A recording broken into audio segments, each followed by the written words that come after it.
대문 아래를 파보소서. 거기에 모든 비밀이 숨겨져 있습니다. 10살 거지 소년의 외침에 박진사는 괭이를 들어 올렸습니다. 그 대문 밑에서 무언가 단단한 쇠붙이가 땅속 깊이 박혀 있었죠. 하나, 둘, 셋! 당기십시오!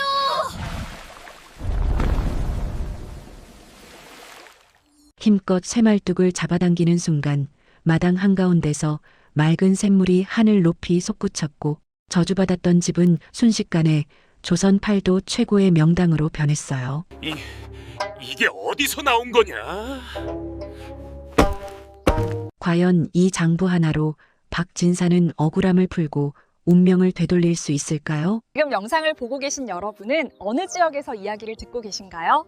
댓글로 소중한 안부 한마디 남겨주시면 저에게 큰 힘이 됩니다. 그럼 지금부터 조선의 야담을 들려드리겠습니다. 자, 어르신들. 인생사 세옹지 말하지요? 오늘 이야기의 주인공 박진사가 딱 그 꼴이었습니다. 한양 장안에서 박진사만큼 부귀영화를 누린 사람도 드물었어요. 3대가 내리 벼슬을 했고 지방 곳간에는 쌀이 넘쳐났죠. 하인만 100명이 넘었고 사랑채에는 명사들이 끊이지 않았습니다.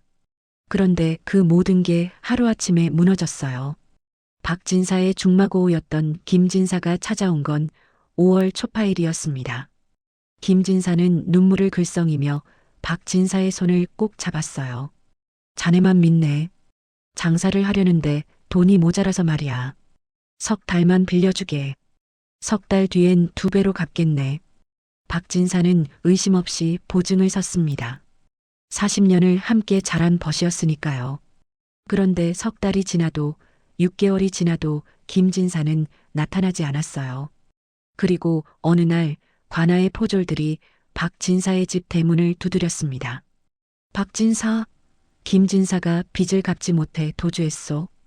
보증인인 당신이 대신 갚아야 하오. 박진사는 귀를 의심했어요. 김진사가 빌린 돈이 1000냥이라고 들었는데 실제로는 10,000냥이 넘는 거액이었던 겁니다. 게다가 김진사는 그 돈으로 장사를 한 게 아니라 도박에 탕진했고 빚쟁이들에게 쫓기다 야반도주를 했더군요. 이럴 수가. 김진사, 자네가 나를. 박진사는 목이 터져라 외쳤지만 소용없었어요. 법은 냉정했습니다. 집도 땅도 곳간의 쌀도 모두 압류당했죠. 3대가 쌓아온 재산이 하루아침에 남의 손에 넘어갔어요. 박진사는 마지막 남은 거적대기 하나를 들고 대문 밖으로 쫓겨났습니다. 거리에 나앉은 박진사의 손에 쥐어진 건 단 10냥뿐이었어요. 마지막으로 소매 속에 감춰두었던 돈이었죠. 박진사는 주막집 처마 밑에 쪼그리고 앉아 하염없이 손바닥에 은전을 내려다봤습니다. 이 돈으로 뭘 할 수 있단 말인가. 가족들을 먹일 수도 없고 새로운 시작을 할 수도 없어. 박진사의 눈가에 깊은 주름이 새겨졌어요. 58평생을 살면서 이렇게 막막한 적은 처음이었습니다. 그의 머릿속엔 온통 절망뿐이었죠. 해가 중천에 떴을 때 박진사는 비틀거리며 시장통으로 향했습니다. 시장 한쪽 구석 약재상 앞에 멈춰 섰어요. 약재상 주인은 박진사를 알아보고 놀란 표정을 지었지만 박진사는 그 시선을 피했습니다. 저기, 독초를 좀 주시오. 박진사의 목소리는 떨렸어요. 약재상 주인이 눈썹을 찌푸렸죠. 독초라니요? 혹시? 쥐가 너무 많아서 말이오. 거짓말이었습니다. 박진사는 쥐를 잡을 생각이 아니었어요. 이 고통스러운 삶을 끝낼 생각이었죠. 하지만 약재상 주인은 의심스러운 눈빛으로 박진사를 바라봤습니다. 글쎄요. 요즘 독초를 함부로 팔 수가 없어서. 박진사는 한숨을 내쉬며 시장통을 벗어났어요. 발걸음은 무겁고 등은 구부정했습니다. 그때였어요. 골목 안쪽에서 아이의 비명소리가 들려왔죠. 으악, 제발 때리지 마세요. 박진사가 고개를 돌렸습니다. 골목 안쪽에 사람들이 잔뜩 모여 있었어요. 그 한가운데 10살쯤 되어 보이는 사내아이가 땅바닥에 쓰러져 있었죠. 아이의 얼굴은 피투성이었고 옷은 누더기처럼 찢겨 있었습니다. 이놈의 재수없는 놈. 내가 있던 집마다 사람이 죽었다며? 저는 아무것도 안 했어요. 입 닥쳐. 내 놈은 역병기야. 썩 꺼져. 장정 하나가 몽둥이를 들어 올렸어요. 아이는 두 팔로 머리를 감싸며 몸을 웅크렸죠. 박진사는 그 모습을 보고 가슴이 철렁 내려앉았습니다. 아이의 눈빛이 보였거든요. 두려움에 떨면서도 어딘가 포기하지 않은 듯한 그 눈빛이요. 저 눈빛. 과거 내가 관직에 첫 발을 내디뎠을 때의 눈빛이 아닌가. 박진사는 자신도 모르게 앞으로 걸어갔습니다. 사람들 사이를 헤치고 아이 앞에 섰어요. 장정이 인상을 찌푸렸죠. 누구시오? 비키시오. 잠깐만 기다려보시오. 박진사의 목소리는 낮았지만 단호했어요. 그는 천천히 소매에서 5냥을 꺼내 장정 앞에 내밀었습니다. 이 아이 내가 사겠소. 장정이 어리둥절한 표정을 지었어요. 주변 사람들도 수군거리기 시작했죠. 아니, 저 늙은이가 미쳤나? 역병기를 산다고? 쯧쯧, 저것 봐라. 저렇게 돈이 남아도는 양반이 있나? 박진사는 아랑곳하지 않았습니다. 그는 5냥을 장정의 손에 쥐어주고 아이의 손을 잡아 일으켜 세웠어요. 아이는 놀란 눈으로 박진사를 올려다봤죠. 나으리, 일어나거라. 이제 너는 내 식구다. 박진사의 손이 떨렸어요. 이 5냥으로 가족을 먹일 수도 있었고 새로운 시작을 준비할 수도 있었죠. 하지만 그는 그 돈으로 한 아이의 목숨을 샀습니다. 왜 그랬을까요? 자신도 정확히 알 수 없었어요. 다만 이 아이를 그냥 두고 갈 수 없었죠. 아이는 박진사의 손을 꼭 붙잡았습니다. 그 작은 손에서 온기가 느껴졌어요. 이상하게도 박진사의 가슴속 절망이 조금 옅어지는 것 같았죠. 나으리, 제 이름은 두칠이에요. 두칠이라. 네. 저는 나으리께 큰 은혜를 갚을 거예요. 꼭요. 두칠의 목소리는 떨렸지만 진심이 담겨 있었어요. 박진사는 아이의 머리를 쓰다듬었습니다. 그때 두칠이 조심스럽게 입을 열었죠. 나으리, 혹시 지금 머물 곳이 없으신가요? 박진사는 쓰게 웃었어요. 그래. 나도 너처럼 갈 곳이 없구나. 그럼 제가 아는 곳이 있어요. 값도 싸고요. 값이 싸다고? 네. 5냥이면 살 수 있어요. 박진사는 헛웃음을 터뜨렸습니다. 5냥으로 집을 산다니 말도 안 되는 소리였죠. 하지만 두칠의 눈빛은 진지했어요. 어디에 있는 집이냐? 한양 북촌 끝자락이에요. 사람들이 흉가라고 부르는 곳이지만 제가 보기엔. 두칠이 말끝을 흐렸습니다. 박진사는 고개를 저었어요. 흉가든 뭐든 상관없다. 어차피 죽으러 가는 거나 마찬가지니까. 가보자. 두 사람은 시장통을 빠져나가 북촌으로 향했습니다. 해가 서쪽으로 기울기 시작했어요. 박진사의 그림자는 길게 늘어져 있었고 두칠은 그 옆에서 묵묵히 걸었죠. 이것이 두 사람 인생의 전환점이 될 줄은 그때는 아무도 몰랐습니다. 북촌 끝자락으로 가는 길은 생각보다 멀었습니다. 해가 완전히 넘어가고 거리에 등불이 하나둘 켜지기 시작했어요. 박진사는 발걸음이 무거웠지만 앞장서 걷는 두칠의 뒷모습을 보며 묵묵히 따라갔죠. 저기에요, 나으리. 두칠이 가리킨 곳은 골목 가장 안쪽이었습니다. 담벼락은 곳곳이 무너져 있었고 대문은 한쪽이 완전히 기울어져 있었어요. 문풍지는 찢어져 바람에 펄럭이고 있었죠. 박진사는 대문 앞에 서서 한숨을 내쉬었습니다. 이게 정녕 사람이 살 수 있는 집이더냐? 아직 안으로 들어가 보지도 않으셨잖아요. 두칠의 목소리는 차분했어요. 박진사는 고개를 저으며 대문을 두드렸습니다. 한참을 두드려도 아무 응답이 없었죠. 그때 옆집 대문이 삐걱 소리를 내며 열렸어요. 누구시오? 얼굴이 창백한 중년 남자가 고개를 내밀었습니다. 그의 손은 부들부들 떨리고 있었어요. 저기 이 집 주인을 찾소. 주인이라니요. 이 집은 곡성댁 흉가요. 감히 누가 들어간단 말이오? 중년 남자의 목소리가 떨렸습니다. 박진사는 눈썹을 찌푸렸어요. 흉가라니 무슨 말이오? 모르시나 보군요. 이 집에 들어온 사람은 석 달을 못 넘기고 죽었소. 지난 10년간 5 식구가 차례로 죽었단 말이오. 중년 남자는 손사래를 치며 대문을 쾅 닫아버렸습니다. 박진사는 멍하니 서 있었어요. 두칠이 조용히 대문 옆 담벼락을 가리켰죠. 여기로 들어갈 수 있어요.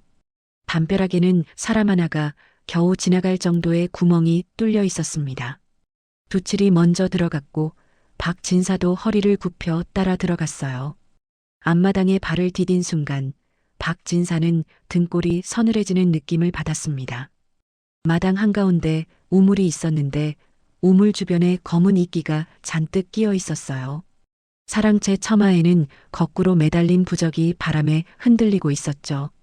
안방 문창살에는 뭔가 검붉은 얼룩이 묻어 있었습니다. 나으리, 무서우세요? 두칠이 물었어요.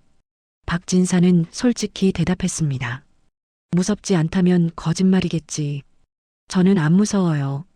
이 집은 나쁜 집이 아니거든요. 두칠은 마당 한쪽으로 걸어가 흙을 한 움큼 집어들었습니다. 그리고는 그 흙을 입에 넣고 오물거리기 시작했어요. 박진사는 깜짝 놀라 소리쳤죠. 야, 두칠아. 그게 무슨 짓이냐? 괜찮아요, 나으리. 땅의 기운을 보는 거예요. 두칠은 흙을 뱉어내고 눈을 감았습니다. 한참 동안 말이 없더니 천천히 눈을 떴어요. 그의 눈빛이 이상하게 빛났습니다. 역시 그래요. 이 땅은 살아있어요. 아주 강하게요. 무슨 소리냐? 나으리, 이 집이 흉가가 된 건 땅 때문이 아니에요. 누군가 일부러 땅의 기운을 막아놨거든요. 박진사는 어안이 벙벙했습니다. 10살짜리 아이가 무슨 땅의 기운을 본다는 건지 이해할 수 없었어요. 하지만 두칠의 표정은 진지했죠.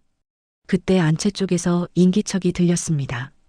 박진사와 두칠이 동시에 그쪽을 바라봤어요. 안채 문이 천천히 열리더니 허름한 도포를 입은 노인이 나타났습니다. 누구요? 노인의 목소리는 떨렸어요.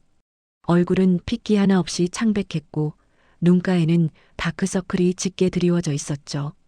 실례했습니다. 저는 박진사라 하오. 이 집을 사고 싶어서 왔소. 사겠다고요?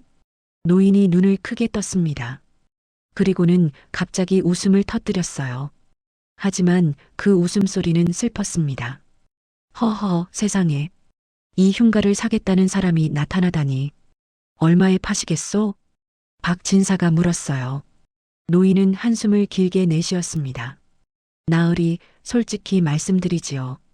이 집에서 제 식구들이 모두 죽었소. 아내도 아들도 며느리도 손자까지. 이제 저 혼자만 남았소. 노인의 눈에서 눈물이 흘렀어요. 박진사는 가슴이 먹먹해졌습니다. 왜 그런 일이 일어났소? 모르겠소. 처음엔 아내가 갑자기 쓰러졌고 석 달 뒤엔 아들이 우물에 빠져 죽었소. 그 다음엔 며느리가 병으로 앓아눕더니 숨졌고 마지막으로 손자까지. 11살 어린 손자가 자다가 그냥 숨이 멎었소. 노인은 울먹였습니다. 박진사는 말을 잇지 못했어요. 두칠이 조용히 노인에게 다가갔습니다. 어르신, 혹시 이 집을 사실 때 대문 쪽에서 이상한 느낌을 받지 않으셨어요? 대문? 노인이 고개를 가웃거렸어요. 잠시 생각하더니 손뼉을 쳤죠. 아, 맞소. 처음 이사 왔을 때 대문 밑에서 쇳소리가 났었소. 무슨 쇠붙이가 박혀 있는 것 같았는데 파내려니 너무 깊어서 포기했지. 두칠이 고개를 끄덕였습니다. 그리고는 박진사를 돌아봤어요. 나으리, 이 집을 사세요. 제가 책임지겠어요. 박진사는 망설였습니다. 하지만 달리 갈 곳도 없었고 남은 돈도 5냥뿐이었죠. 어르신, 얼마를 원하시오? 5냥만 주시오. 아니, 성냥만 주셔도 돼요. 저는 이 집에서 하루빨리 떠나고 싶소. 노인의 목소리에는 절박함이 묻어났어요. 박진사는 품에서 5냥을 꺼내 노인에게 건넸습니다. 노인은 떨리는 손으로 돈을 받더니 서둘러 짐을 싸기 시작했죠. 나으리, 제발 부탁이요. 이 집을 떠나시오. 여기 머물면 나으리도 죽게 될 거요. 괜찮소? 어차피 죽으려던 목숨이요. 박진사의 대답에 노인은 더 이상 말하지 않았습니다. 그는 보따리 하나만 들고 대문을 나섰어요. 대문이 닫히는 순간 박진사와 두칠만 남았습니다. 밤 공기가 차갑게 스며들었어요. 박진사는 마당 한가운데 서서 집을 둘러봤습니다. 쓰러져가는 처마, 금이 간 기둥, 깨진 기와들, 모든 게 폐허처럼 보였죠. 나으리, 두칠이 박진사의 옷자락을 잡았습니다. 오늘 밤 절대 안방에서 주무시면 안 돼요. 왜 그러냐? 지금 이 집의 기운이 불안정해요. 안방은 가장 음기가 센 곳이에요. 거기서 주무시면. 두칠이 말끝을 흐렸어요. 박진사는 한숨을 쉬었습니다. 그럼 어디서 자란 말이냐? 대청마루 끝이요. 거기가 가장 안전해요. 그리고 내일 아침이 되면 제가 이 집의 비밀을 풀어드릴게요. 두칠의 눈빛은 확신에 차 있었어요. 박진사는 고개를 끄덕였습니다. 사실 안방이든 대청마루든 상관없었죠. 어차피 편히 잘 수 있는 상황이 아니었으니까요. 두 사람은 대청마루로 올라갔습니다. 마루는 삐걱거렸고 먼지가 수북이 쌓여 있었어요. 박진사는 거적대기를 깔고 그 위에 누웠습니다. 두칠은 그 옆에 작게 몸을 웅크렸죠. 나으리, 무서우면 제 손을 잡으세요. 두칠이 작은 손을 내밀었습니다. 박진사는 빙그레 웃으며 그 손을 잡았어요. 내가 더 무서울 텐데 내가 손을 잡아줘야지. 하늘에는 별이 총총히 박혀 있었습니다. 박진사는 천장을 바라보며 생각했어요. 과연 내일은 어떤 일이 벌어질까? 두칠이 말한 비밀이란 게 정말 존재할까? 그때였습니다. 어디선가 낮게 울리는 소리가 들려왔어요. 처음엔 바람 소리인 줄 알았습니다. 하지만 점점 커지더니 마치 거대한 짐승이 울부짖는 것 같았죠. 박진사는 벌떡 일어나 앉았습니다. 두칠은 눈을 감은 채 조용히 중얼거렸어요. 시작됐네요. 땅이 울고 있어요. 그 순간 집 전체가 흔들리기 시작했습니다. 대청마루가 좌우로 흔들렸습니다. 기둥이 삐걱거리며 비명을 질렀고 천장에서 먼지가 후두둑 떨어졌어요. 박진사는 두칠의 어깨를 꽉 붙잡았죠. 두칠아, 이게 무슨 일이냐? 땅속에 갇혀있던 기운이 터져 나오려는 거예요. 무서워하지 마세요. 두칠의 목소리는 침착했습니다. 하지만 박진사의 심장은 미친 듯이 뛰고 있었어요. 흔들림이 점점 심해지더니 마당 쪽에서 굉음이 터졌습니다. 쿵! 박진사는 마루 끝으로 기어가 마당을 내려다봤어요. 달빛 아래 마당 한가운데 금이 가고 있었습니다. 마치 거대한 뱀이 지나간 것처럼 구불구불한 선이 그어지고 있었죠. 저게 뭐냐? 용맥이에요. 땅속 깊은 곳에 기운이 흐르는 길이죠. 두칠이 일어나 마당을 내려다봤습니다. 그의 얼굴에는 두려움 대신 기대감이 어려 있었어요. 흔들림은 한 식경쯤 지나서야 멈췄습니다. 박진사는 온몸에 힘이 빠져 마루에 주저앉았어요. 등에서 식은땀이 흘렀죠. 휴, 이제 끝났느냐? 아직이에요. 이건 시작일 뿐이에요. 두칠의 말이 끝나기 무섭게 이번엔 다른 소리가 들려왔습니다. 땅속 깊은 곳에서 올라오는 울음소리였어요. 처음엔 바람소리 같았지만 점점 또렷해졌습니다. 마치 거대한 소가 울부짖는 것 같았어요. 아니, 100마리의 소가 동시에 우는 것 같았죠. 소리는 온 집안을 가득 채웠습니다. 박진사는 귀를 막았지만 소용없었어요. 두칠아, 이 소리는 뭐냐? 황룡의 울음이에요. 땅속에 갇혀서 수백 년을 울고 있던 거예요. 두칠이 소리쳤습니다. 박진사는 이해할 수 없었어요. 황룡이라니 그런 게 정말 존재한단 말인가. 새벽녘이 되어서야 소리가 잦아들었습니다. 박진사는 한숨도 자지 못한 채 해가 뜨는 것을 지켜봤어요. 눈꺼풀은 무거웠고 온몸은 뻐근했습니다. 나으리, 괜찮으세요? 두칠이 걱정스럽게 물었어요. 박진사는 고개를 끄덕였습니다. 어젯밤에 죽지 않은 게 다행이지. 해가 완전히 떠올랐을 때 밖에서 소란스러운 소리가 들렸습니다. 박진사가 대문을 열자 마을 사람들이 몰려와 있었어요. 그들의 얼굴에는 분노가 가득했죠. 이놈들, 어젯밤에 무슨 짓을 한 거요? 온 마을이 흔들렸단 말이오. 당장 나가시오. 사람들은 돌을 들고 위협했습니다. 박진사는 당황해서 손을 내저었어요. 진정하시오. 우리는 아무것도 하지 않았소. 거짓말. 또 귀신이 화가 났소. 당신들 때문이오. 한 장정이 돌을 던졌습니다. 돌은 박진사의 어깨를 스쳤어요. 박진사가 비틀거리자 두칠이 앞으로 나섰습니다. 여러분, 들어보세요. 이건 귀신의 짓이 아니에요. 입 닥쳐, 이 재수 없는 놈아. 사람들은 두칠에게도 돌을 던지려 했습니다. 그때 한 노파가 앞으로 나왔어요. 허리가 구부정한 노파였는데 지팡이를 짚고 있었죠. 잠깐들 기다려보시오. 노파의 목소리에 사람들이 잠시 멈췄습니다.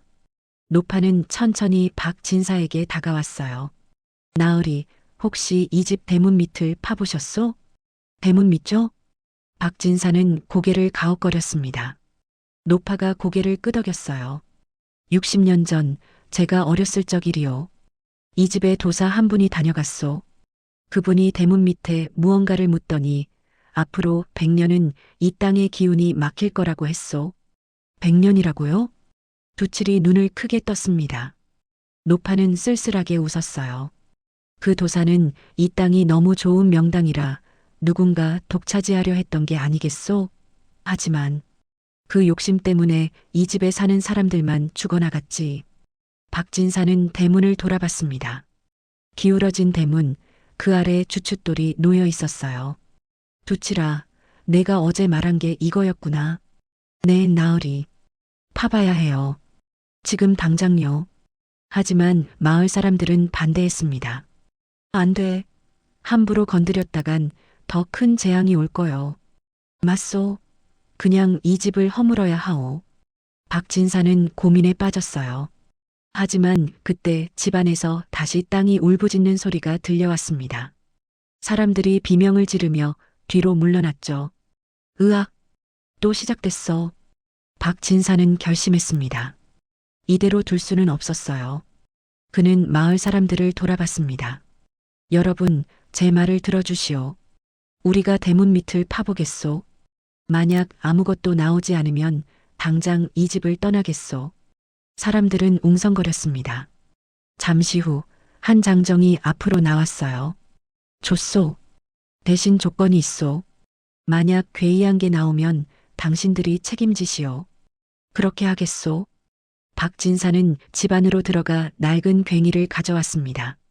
두칠과 함께 대문 앞에 섰어요. 마을 사람들이 멀찌감치 서서 지켜봤죠. 자, 시작하자.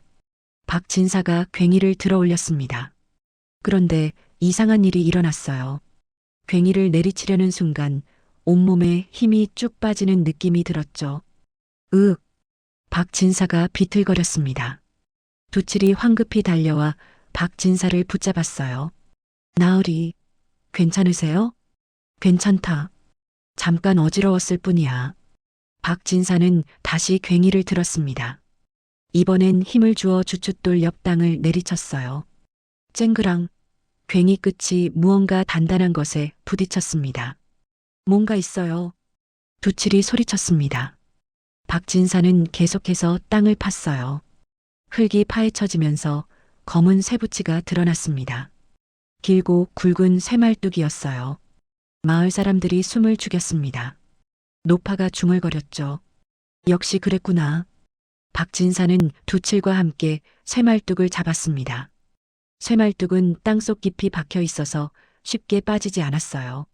하나, 둘, 셋. 두 사람이 힘껏 잡아당겼습니다. 처음엔 꿈쩍도 하지 않더니 갑자기 쑥 하고 빠져나왔어요. 박진사와 두칠은 뒤로 넘어졌죠. 그 순간이었습니다. 땅속에서 엄청난 기운이 폭발하듯 터져나왔어요. 마당 한가운데서 맑은 물이 솟구쳤습니다. 물줄기는 하늘 높이 치솟았다가 사방으로 흩어졌죠. 으악! 사람들이 소리를 질렀습니다. 하지만 물은 차갑지 않았어요. 오히려 따뜻했고 달콤한 향기가 났죠. 물이 닿은 곳마다 시든 풀들이 파릇파릇 살아났습니다. 박진사는 멍하니 그 광경을 바라봤어요. 집안을 감싸고 있던 음산한 기운이 한순간에 사라졌습니다. 하늘이 맑아지고 새들이 날아와 지저귀기 시작했죠. 이게 대체... 박진사가 중얼거렸을 때 두칠이 웃으며 말했습니다. 나으리, 축하드려요. 이제 이 집은 조선 팔도에서 가장 좋은 명당이 됐어요. 마을 사람들은 말을 잃었습니다. 그들은 서로를 바라보며 믿을 수 없다는 표정을 지었어요. 노파만이 고개를 끄덕이며 미소 지었죠. 그런데 그때였습니다. 쇠말뚝을 뽑아낸 자리에서 검은 단지 하나가 드러났어요. 두칠이 조심스럽게 단지를 꺼냈습니다. 나으리, 이것 좀 보세요. 박진사가 단지를 열었습니다. 그 안에는 금화 몇 잎과 함께 오래된 장부 한 권이 들어 있었어요. 박진사가 장부를 펼치자 얼굴이 굳어졌습니다. 장부에는 박진사를 배신했던 김진사의 이름이 또렷하게 적혀 있었어요. 박진사의 손이 떨렸습니다. 장부를 넘기는 손가락 끝에서 분노가 느껴졌어요. 장부에는 김진사가 얼마나 치밀하게 박진사를 파멸시켰는지가 낱낱이 기록되어 있었죠. 이럴 수가. 40년 벗이 나를 이토록. 박진사의 목소리가 떨렸습니다. 장부 첫 페이지에는 이렇게 적혀 있었어요. 박진사의 재산을 탈취하기 위한 계획. 김진사는 3년 전부터 이 계획을 세웠던 겁니다. 두칠이 박진사의 어깨에 손을 올렸어요. 나으리, 이제 진실을 밝힐 수 있어요. 박진사는 장부를 품에 넣었습니다. 분노보다 허탈함이 먼저 밀려왔어요. 40년 동안 형제처럼 지냈던 사람이 자신을 배신했다는 사실이 믿기지 않았죠. 마을 사람들은 여전히 마당에 솟아오른 샘물을 신기하게 바라보고 있었습니다. 노파가 박진사에게 다가왔어요. 나으리, 이제 이 집은 복이 깃든 집이 되었소. 부디 오래오래 건강하시길. 고맙소, 할머니. 박진사는 고개를 숙여 인사했습니다. 마을 사람들도 하나둘 돌아갔어요.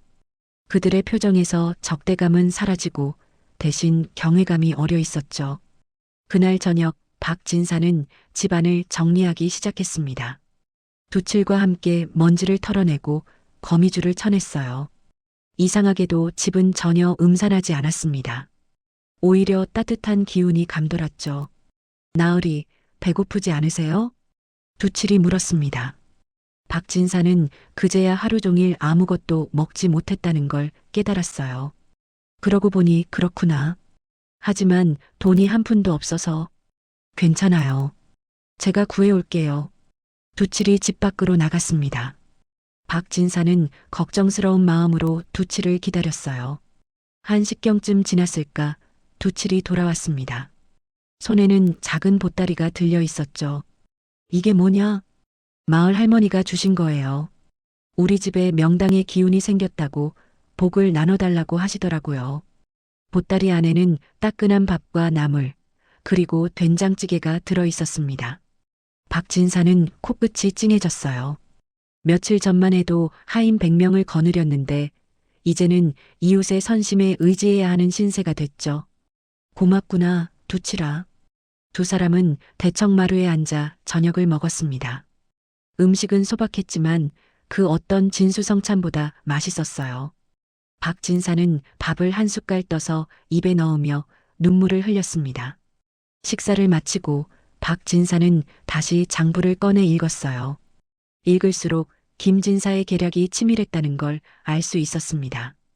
김진사는 박진사의 신뢰를 이용해 조금씩 재산을 빼돌렸고 마지막에는 큰 빚을 떠안기게 만들었죠. 두칠아, 너는 어떻게 이 땅의 비밀을 알았느냐? 박진사가 물었습니다.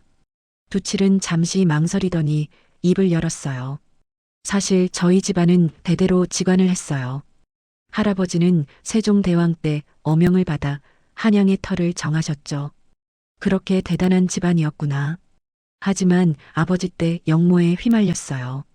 억울한 일이었지만 가문은 몰락했고 저만 겨우 살아남았죠. 두칠의 눈가에 슬픔이 어렸습니다. 박진사는 두칠의 머리를 쓰다듬었어요. 우리 둘 다 비슷한 처지구나. 배신당하고 모든 걸 잃고. 하지만 나으리, 우린 이제 다시 시작할 수 있어요. 두칠의 눈빛이 반짝였습니다. 박진사는 고개를 끄덕였어요. 그날 밤 박진사는 오랜만에 편히 잠들었습니다. 꿈속에서 돌아가신 아버지를 만났어요. 아버지는 박진사의 손을 잡으며 말했죠. 아들아, 포기하지 마라. 너의 앞날에는 큰 복이 기다리고 있다. 아버지의 목소리는 따뜻했습니다. 박진사는 꿈에서 울면서 대답했어요. 예, 아버지. 반드시 가문의 명예를 되찾겠습니다.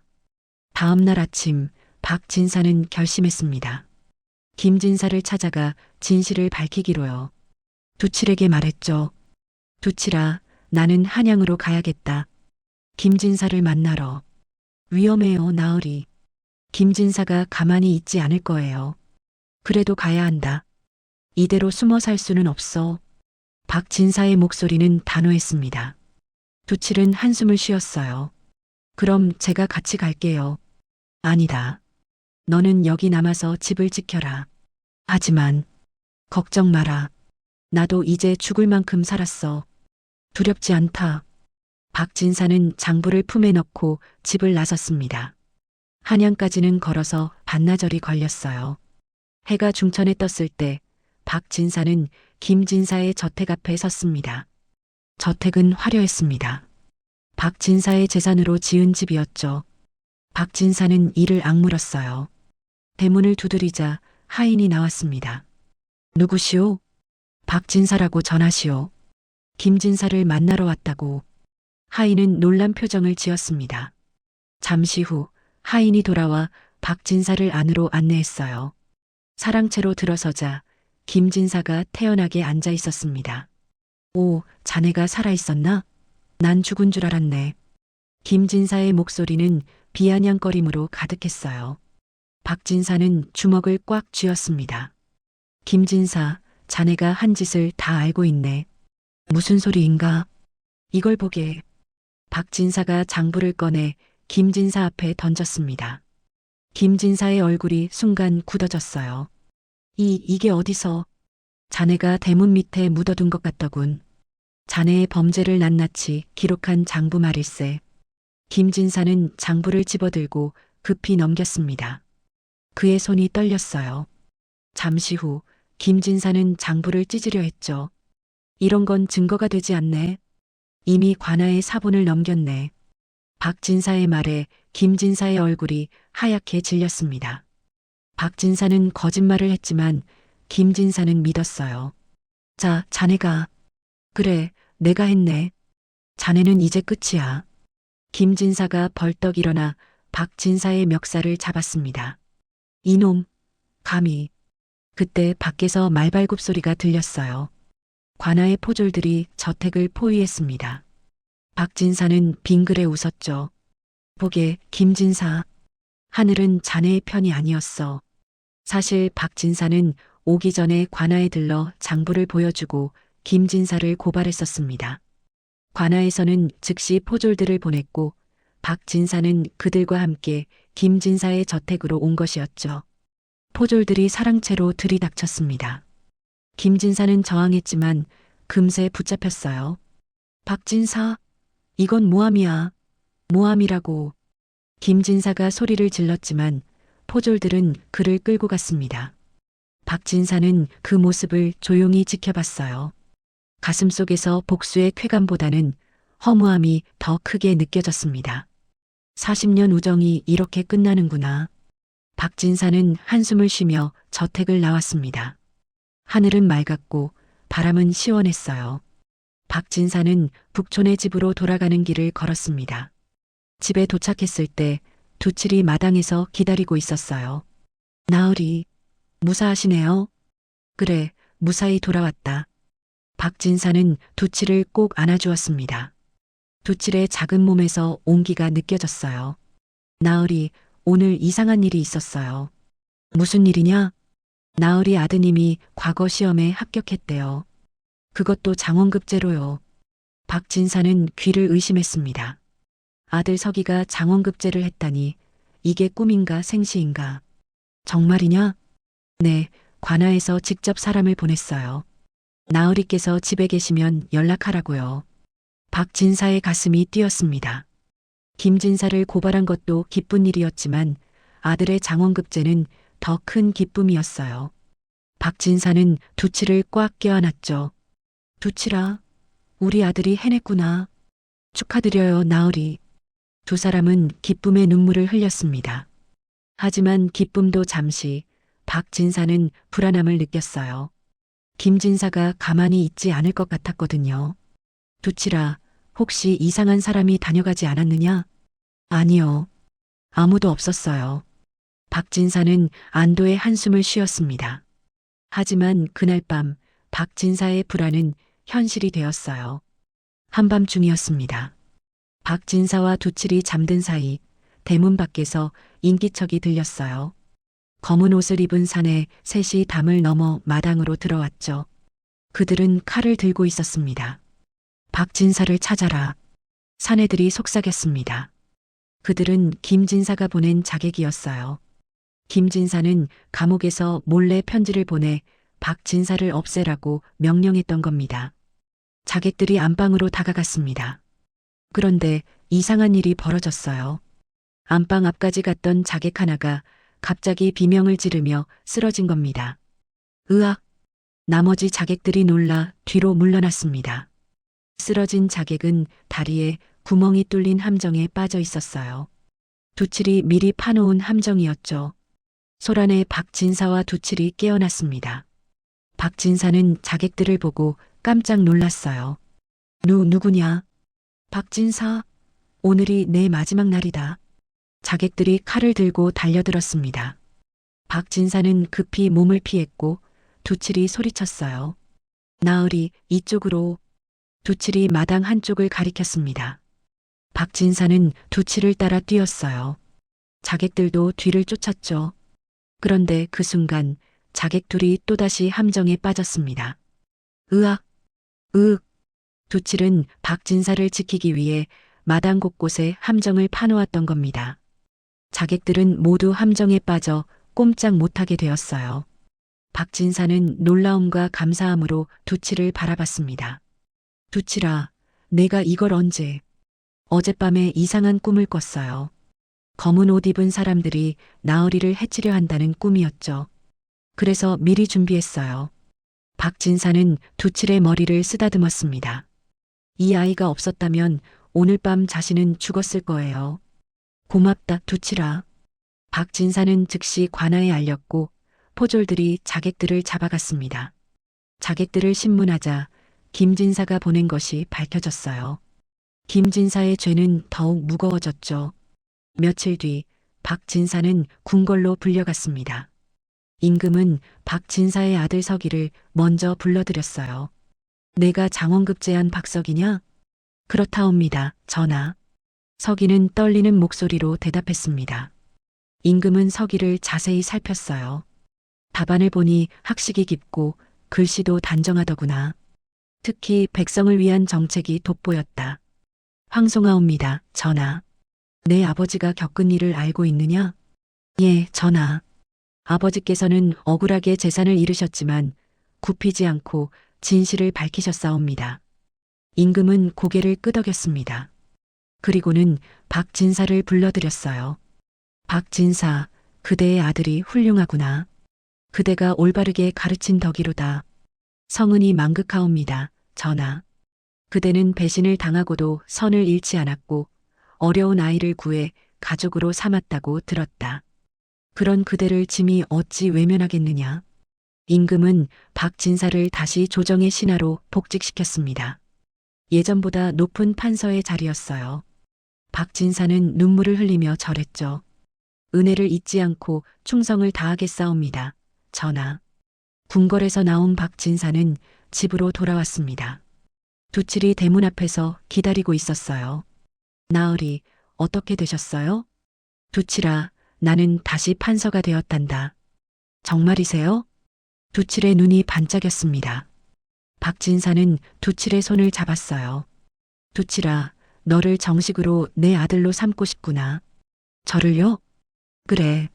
내가 없었다면 오늘의 나는 없었어. 너는 우리 가문의 은인이자 이제 가족이다. 박진사는 두칠을 양자로 입적했습니다. 두칠의 이름은 박두칠이 되었어요. 두칠은 눈물을 흘리며 박진사에게 절했죠. 아버지, 평생 효도하겠습니다. 좋다, 좋아. 이제 우리는 진짜 가족이란다. 그 집은 이제 승천제라 불렸습니다. 하늘로 오르는 집이라는 뜻이었죠. 흉가였던 집이 명당으로 바뀌었다는 소문이 퍼지면서 전국에서 사람들이 찾아왔어요. 박진사는 승천제에서 가족들과 행복하게 살았습니다. 아들 석이는 젊은 나이에 벼슬에 올랐고 두칠도 훌륭하게 자라 가문을 빛냈어요. 몇 년 뒤 김진사는 유배지에서 병으로 죽었습니다. 박진사는 그 소식을 듣고 한숨을 쉬었어요. 미움보다는 안타까움이 컸죠.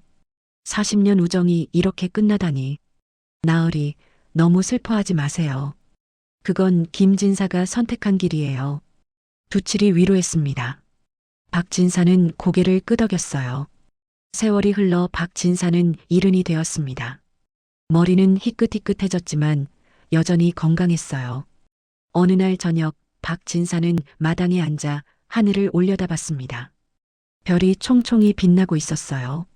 석이는 이미 높은 벼슬에 올랐고 두칠도 훌륭한 학자가 되었죠. 손자들까지 태어나 집안은 북적였습니다. 나으리, 두칠이 옆에 와서 앉았습니다. 이제 두칠도 30이 넘었어요. 아버지, 행복하세요? 그럼 이보다 더 행복할 수 없지. 박진사는 두칠의 어깨를 토닥였습니다. 두칠아, 내가 없었다면 오늘의 내가 없었을 거야. 아버지야말로 제 생명의 은인이세요. 그때 저를 구해주지 않으셨다면 저는 진작 죽었을 거예요. 두 사람은 서로를 바라보며 미소 지었습니다. 마당에는 따뜻한 기운이 가득했어요. 명당의 기운이 가족 모두를 감싸고 있었죠. 자, 어르신들. 보셨지요? 5냥의 자비가 1000냥의 복으로 돌아왔습니다. 박진사는 절망의 끝에서 한 아이를 구했고 그 아이는 박진사의 생명을 구했어요. 우리네 인생도 그렇습니다. 오늘이 흉가 같아도 내일은 명당이 될지 모를 일이죠. 선한 마음 하나가 운명을 바꿀 수 있다는 걸 이 이야기가 보여주지 않았습니까? 허허. 오늘 이야기가 고단한 하루에 작은 위로가 되었기를 바랍니다. 늘 건강하시고 댁내에 평안만 가득하십시오.